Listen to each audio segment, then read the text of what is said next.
Помина 11 дена од вандалското сквернавање на православните гробишта во Љубот, а ниту граѓаните, ниту медиумите не дозна кој го сторил овој чин.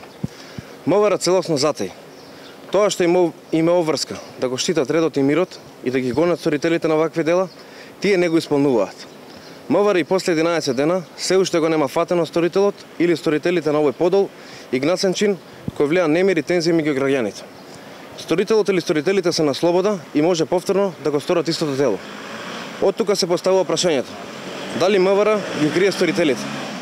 Дали овој чин беше намерно случаен, со цел да се креваат тензии во јавноста и меѓу граѓаните, а некои други политички агенди да поминат незабележано? Го повикуваме министерот Спасовски и МВР да престанат да молчат. Секој поминат ден без конкретен резултат во истрагата ја покажува нивната неспособност и непрофесионалност.